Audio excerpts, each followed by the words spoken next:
When you wake up on a morning like this, when the weight of yesterday still lingers and tomorrow feels uncertain, you are not weak for hoping. You are human.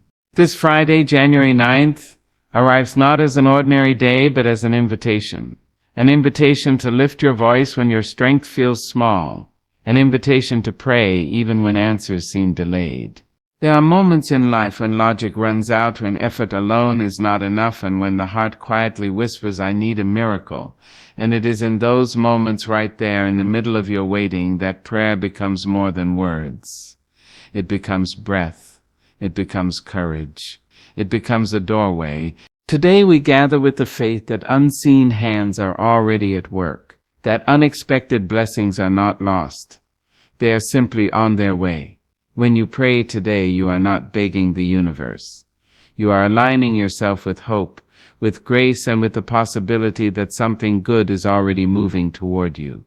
There comes a moment in every life when the noise of the world grows louder than our own heartbeat, when effort feels exhausted and answers seem to have taken a different road. In those moments, many people turn to prayer as though it were a final candle lit in a dark room, something fragile, something desperate, something done only because nothing else worked. But prayer was never meant to be the last thing we reach for.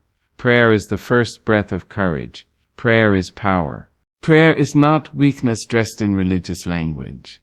It is strength standing upright, even when the knees are shaking. It is the voice that says, I am still here, even when circumstances suggest otherwise.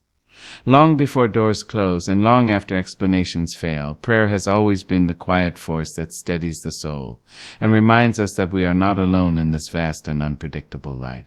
We have been taught, in subtle and not so subtle ways, to celebrate self-reliance above all else. We are praised for pushing through pain, for solving our own problems, for wearing independence like armor. And while there is dignity in effort and honor in perseverance, there is also wisdom in knowing when to lift your eyes and your heart beyond what your hands can fix. Prayer is not the abandonment of responsibility.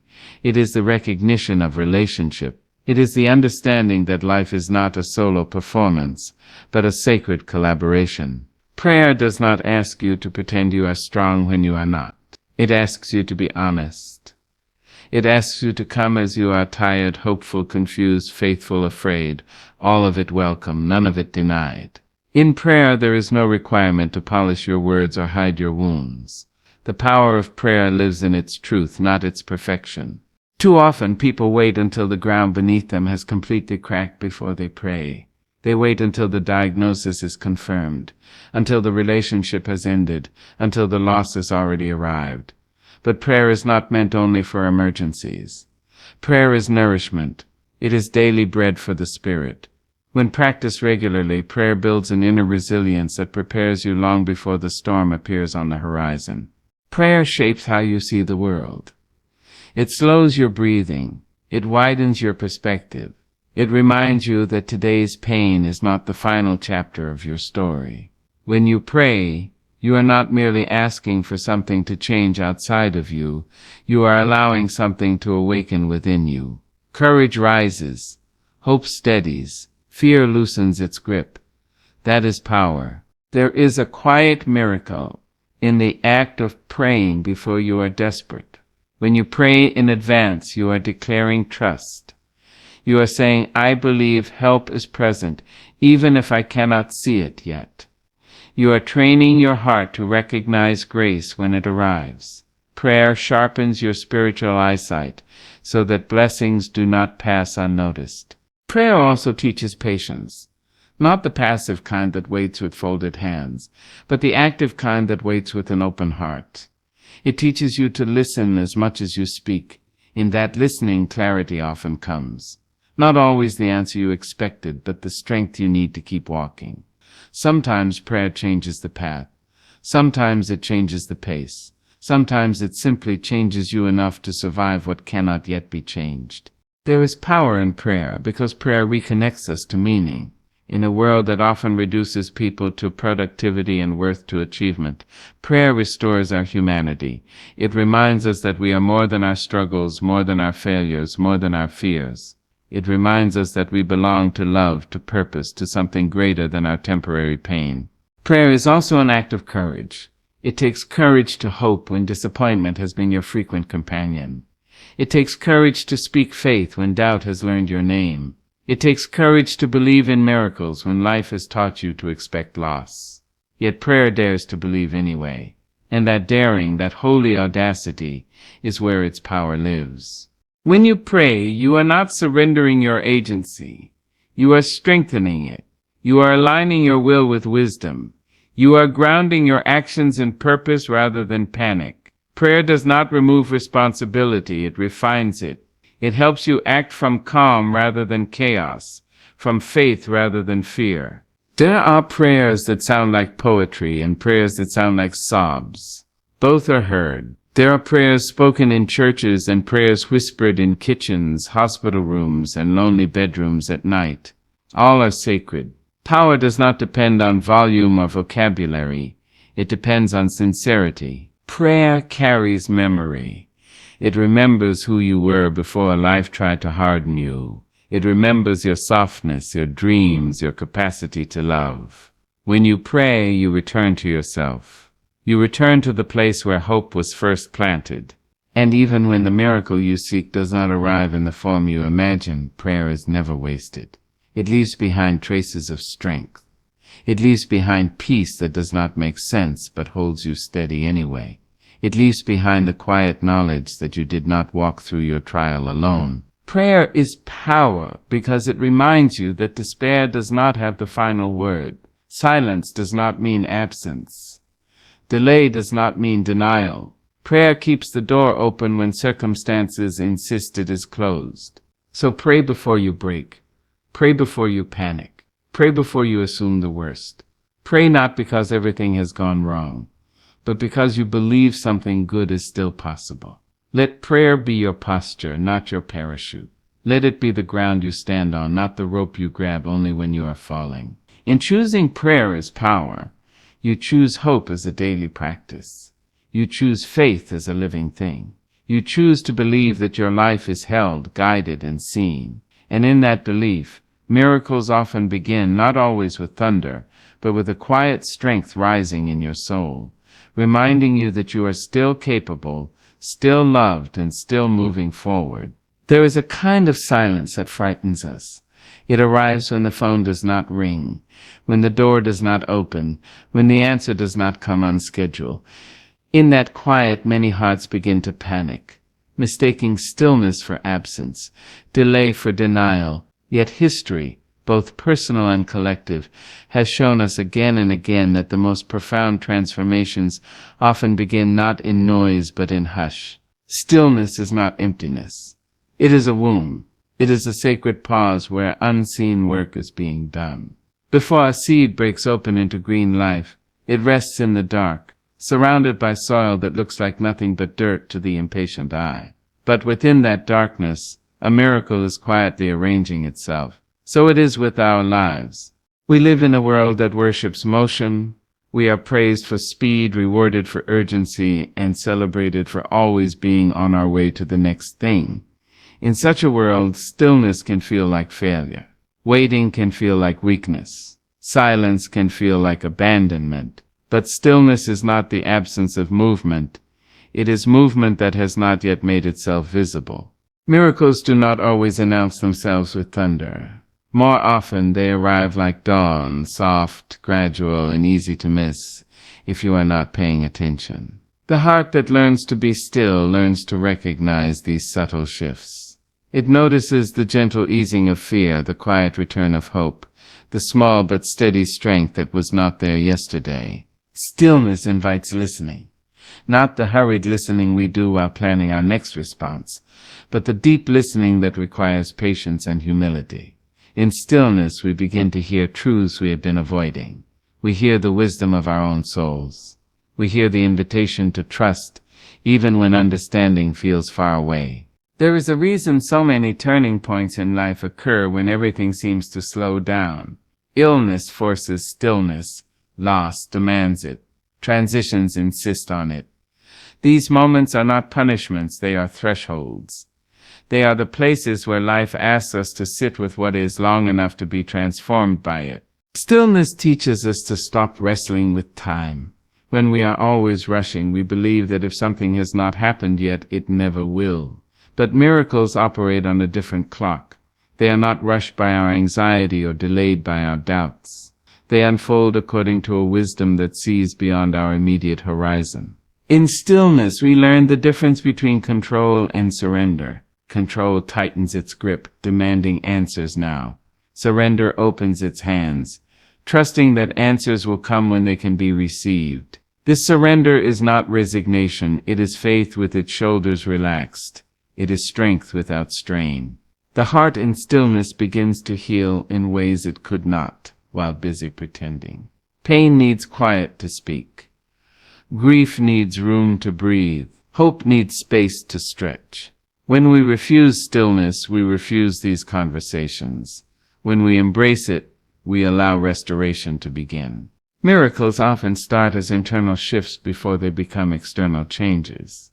A new perspective is born. A hardened heart softens. A weary spirit finds rest. These are not small things, they are foundations. Without them, even the most dramatic external miracle would not last. Stillness also teaches us discernment. Not every door that opens is meant to be entered. Not every opportunity is a blessing. In quiet reflection, we learn to recognize what aligns with our purpose and what merely feeds our fear. Stillness sharpens wisdom. There is bravery in stillness. It takes courage to sit with unanswered questions.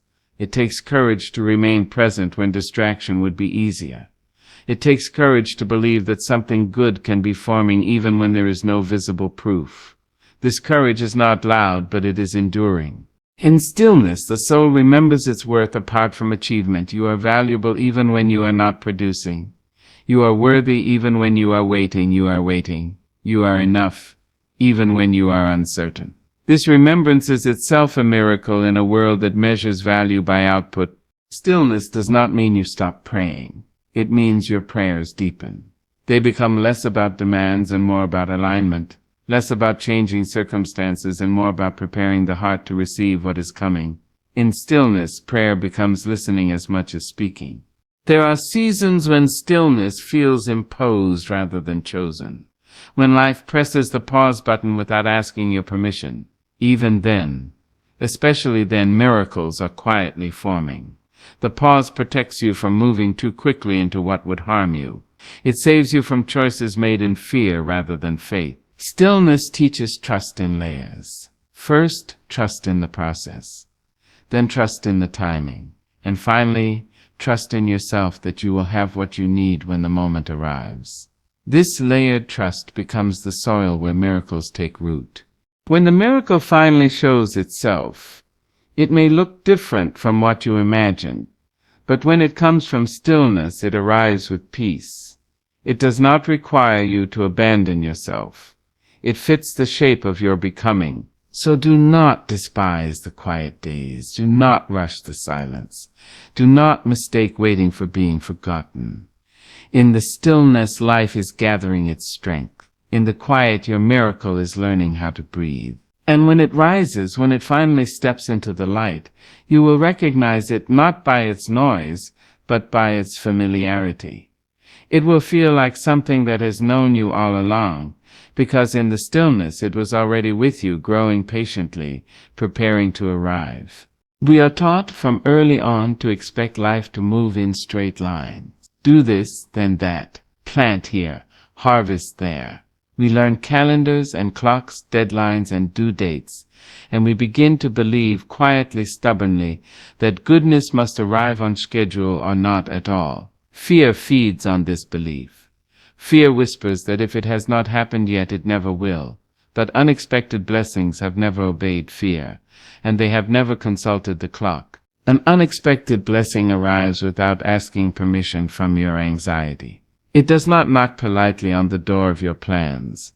It comes when your hands are empty, when your certainty is thin, when your expectations have learned to sit down and be quiet. And that is precisely why it is powerful. It reminds you that life is larger than your worry and wiser than your timing. Fear is a master of prediction. It studies your past and insists your future must look the same. It points to old disappointments and calls them evidence. It says, remember how long you waited before, remember how it didn't work out. Fear tries to convince you that hope is foolish and trust is dangerous. But unexpected blessings arrive to contradict fear's most confident conclusions. They arrive when you are no longer rehearsing speeches for outcomes that never came. They arrive when you have stopped bargaining with tomorrow and started living honestly in today. They arrive when you have been softened by loss, humbled by delay, and stretched by faith you did not know you possessed. Timing, as we understand it, is often shaped by impatience. We want answers while the question is still forming. We want resolution before the lesson has finished speaking. But blessings that arrive too early often collapse under the weight of unprepared hearts. Unexpected blessings wait until you can carry them without breaking. There are seasons when life seems to move backward, when progress feels like a rumor meant for other people. In those seasons, fear grows bold. It tells you that you missed your moment, that the door has closed, that the window of possibility has sealed shut. But blessings are not bound to windows. They are not limited by age, history, or past mistakes. They find their way through cracks you did not even know existed. An unexpected blessing does not arrive to impress you. It arrives to restore you. It does not always come with fireworks or applause.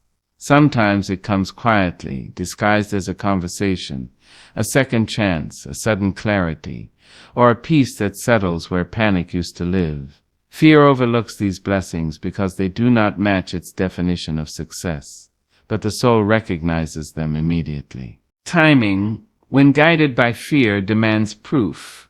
It wants guarantees. It asks, how long, and what if? And what happens if I hope and nothing changes? Unexpected blessings answer none of these questions directly. Instead, they arrive and say, I am here now, let that be enough. There is a tenderness in the way unexpected blessings arrive. They do not shame you for doubting. They do not scold you for growing tired. They come as if they understand how hard it has been to keep believing. They arrive with gentleness, aware of how easily you might drop them if they come too heavy, too fast, too soon. Fear tries to prepare you for disappointment by lowering your expectations. But in doing so, it shrinks your vision. Unexpected blessings expand it again. They remind you that life can still surprise you, that joy has not forgotten your address, that goodness does not need your permission to show up. Sometimes the blessing is not the thing you prayed for, but the strength you gained while waiting. Sometimes it is not the outcome you imagined, but the freedom you found when you released control. These blessings are unexpected because we often underestimate the ways grace can work. Timing is also shaped by readiness, not just yours, but the readiness of circumstances, relationships, and inner growth. What you want may be good, but what you need to become before receiving it is sacred work. Unexpected blessings honor that work. They arrive when you have learned compassion through suffering, patience through delay, and humility through uncertainty. Fear hates uncertainty. It demands clear maps and guaranteed endings. But faith lives comfortably in mystery. It understands that not knowing is not the same as being lost. Unexpected blessings are born in that space between knowing and trusting. There is a reason some blessings wait until after heartbreak, after failure, after long nights of wondering if prayer was just an echo. Those experiences carve out room. They deepen the heart. They teach gratitude in a language only the broken understand. When the blessing finally arrives, it does not float away, it stays. Unexpected blessings also teach us to release comparison. When you stop measuring your life against someone else's timeline, you make room for your own miracle. Fear compares. Blessings personalize. What arrives for you arrives in a way only you could recognize, because it has been shaped by your journey. And when fear tries to ask, why now, the blessing simply answers. Because now you are ready. Not ready because you are perfect, but ready because you are honest. Ready because you know what it costs to wait. Ready because you will not waste what you receive. Unexpected blessings do not erase the past. They redeem it. They take what fear tried to use against you and turn it into testimony. They remind you that delay was not denial and silence was not absence. So when fear tells you it is too late, listen gently, then let it go. When timing seems cruel or confusing, breathe and trust that something is aligning beyond your sight. Life has not finished speaking to you yet. Unexpected blessings are still on their way. They are not intimidated by your doubts or delayed by your questions. They will arrive when fear has exhausted itself and timing has fulfilled its purpose.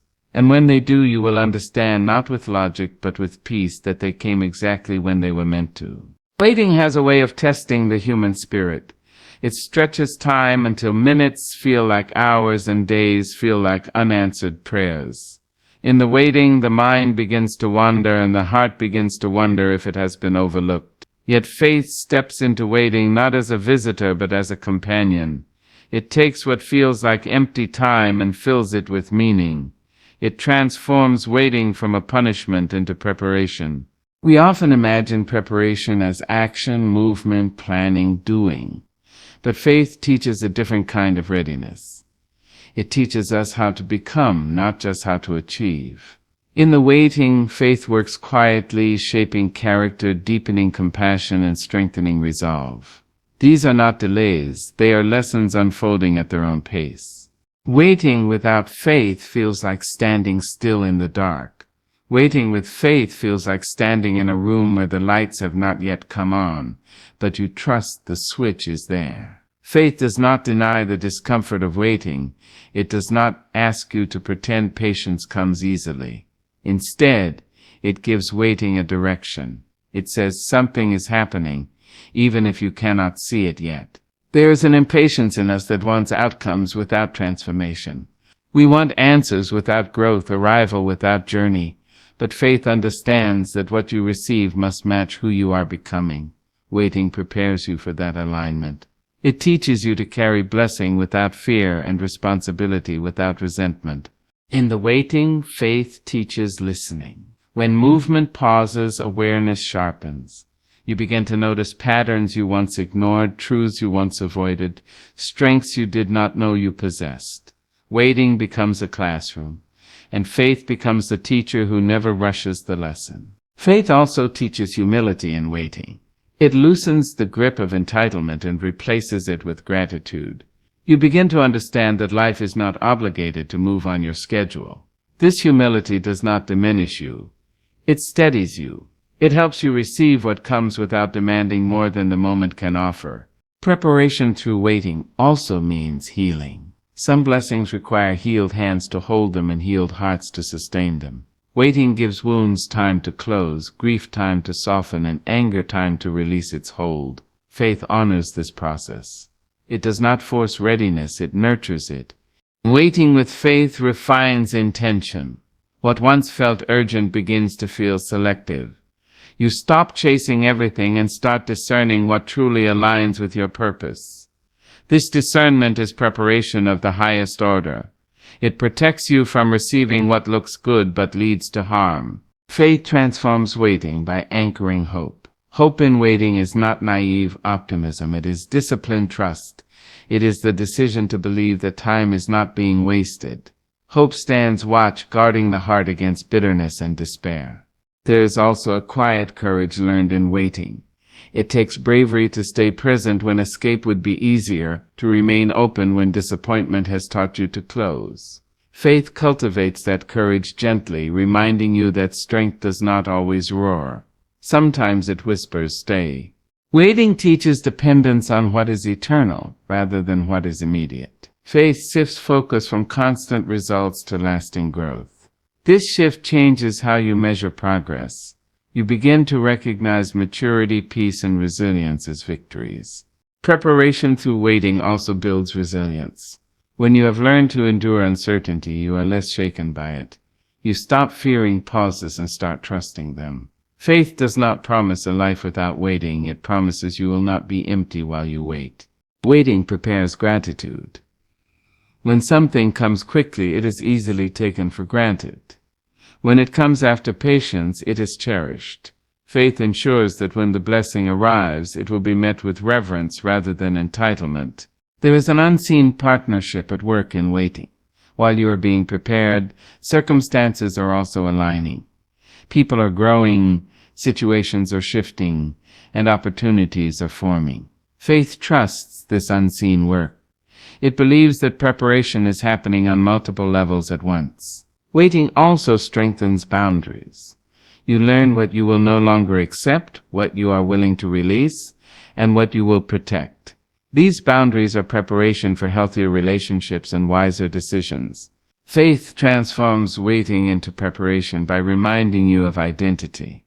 You are not defined by what has not happened yet. You are not incomplete because something is delayed. Waiting does not diminish your worth, it reveals it. As time stretches, faith invites you to remain engaged with life rather than suspended from it. You still love, serve, learn, and grow. Waiting does not mean life stops. It means life deepens. When the moment finally arrives, when the door opens, the answer comes, the miracle unfolds, you may realize that the waiting was not about delay at all. It was about readiness. It was about becoming someone who could receive without fear and hold without losing themselves. Faith does not rush the process because it values the outcome. It knows that preparation is not wasted time. It is sacred time. Time that shapes you, steadies you, and strengthens you for what comes next. So if you find yourself waiting today, do not see it as a pause in your story. See it as a chapter rich with meaning. Faith is at work, transforming this waiting into preparation, ensuring that when the moment comes, you will meet it not as someone desperate for arrival, but as someone ready to receive. There is a quiet urgency in the word today. It does not shout. It does not threaten. It simply stands there, steady and honest, asking to be noticed. Today is often overlooked in our rush toward tomorrow or a replay of yesterday. Yet today is the only place where life is actually happening. Faith understands this. Hope lives here. Prayer breathes here. Today matters. We have a habit of postponing our best intentions. We tell ourselves we will believe more deeply tomorrow, forgive more freely next week, pray more sincerely when life slows down. But life rarely slows down on command. Tomorrow arrives carrying its own weight, its own demands, its own uncertainties. Today is the moment we are given, and it is enough. Today matters because it is where choice lives. You cannot choose yesterday, it has already spoken. You cannot choose tomorrow, it has not yet found its voice. But today waits for your decision. Will you lean into fear or into faith? Will you close your heart for protection or open it for possibility? These choices, made in small and ordinary moments, shape the direction of a life. Faith does not ask you to solve everything at once. It asks you to be present now, to bring your whole self into this day, even if your whole self feels tired, uncertain, or incomplete. Today does not require perfection. It requires participation. There is power in recognizing that today carries its own grace, not borrowed grace from the past, and not imagined grace for the future, but sufficient grace for this moment. When you honor today, you stop demanding that it be something else. You allow it to be what it is, a place of beginning again and again. Today matters because healing happens in increments. No wound closes all at once. No heart is restored overnight. But each day you choose gentleness over harshness, honesty over denial, faith over fear, something mends. These daily choices accumulate quietly like drops of water shaping stone. We often underestimate the spiritual weight of small acts done today, a sincere prayer whispered before the day unfolds, a moment of gratitude offered in the middle of chaos, a decision to speak kindly when silence would be easier. These are not insignificant. They are the building blocks of transformation. Today is where courage practices. Not the dramatic courage that makes headlines, but the quiet courage that gets up, shows up, and stays open. The courage to believe again after disappointment. The courage to rest when exhaustion demands it. The courage to begin even without clarity. Today is where that courage learns its strength. There is also mercy in today. Mercy that says you do not have to carry the entire weight of your life at once. Mercy that invites you to set down yesterday's regrets and tomorrow's anxieties just for now. Faith often sounds like this gentle invitation: stay here, breathe. This moment is enough. Today matters because prayer happens now, not later, when you feel more deserving, not earlier when you wish you had known better. Prayer is alive in the present tense. It meets you where you are, not where you think you should be.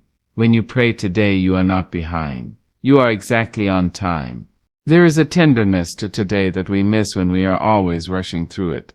The sound of your own breath. The quiet persistence of hope. The small signs of goodness that do not announce themselves loudly.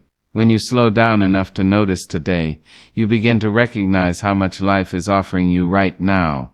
Today is also where forgiveness begins. Not as a single heroic act, but as a daily willingness to loosen the grip of resentment. Forgiveness practiced today may not erase the pain, but it creates space. Space for peace to enter. Space for the heart to soften. We often wait for perfect conditions before we begin living fully. We wait for certainty, for security, for assurance that things will work out. But today rarely comes wrapped in certainty. It comes raw, unfinished, and asking for trust. Faith accepts this invitation. It says, I will live fully now, even without guarantees. Today matters because it shapes how you remember your life. When you are present in today, you are less likely to look back with regret and say, I was always waiting for something else. You will remember that you lived, that you loved, that you tried, even in uncertainty. There is a sacred discipline in honoring today. It teaches you to release control over outcomes and focus on faithfulness in the moment, to do the next right thing, to speak the next honest word, to take the next small step. Today also reminds you of your agency. You may not control everything that happens, but you can choose how you meet it. You can choose trust over panic. You can choose gratitude over complaint. You can choose prayer over despair. These choices made today ripple outward in ways you may never fully see. When miracles come, they do not arrive in yesterday or tomorrow. They arrive in today. They meet you in real time, in real moments, often when you are simply being faithful with what is in front of you. If you are not present today, you may miss the miracle you have been praying for. Today matters because love is practiced here. Love does not live in abstract promises or distant plan. It lives in how you listen today, how you speak today, how you show up for others today. Love is not postponed, it is expressed now or not at all. There is also freedom in today. Freedom from carrying what does not belong to this moment. Freedom from the pressure to have everything figured out. Faith does not demand a 5-year plan. It asks for a faithful step today. When you honor today, you affirm your own worth. You say, my life is happening now and it matters. You stop waiting for permission to be present. You stop postponing joy. Today matters because it is where God meets you. Not in the version of yourself you hope to become, and not in the person you used to be, but in who you are right now. This meeting place is holy ground. So do not rush past today. Do not dismiss it as merely a bridge to something better. Today is not a placeholder. It is a gift, a living, breathing opportunity to trust, to pray, to believe. If you show up for today with faith, tomorrow will take care of itself.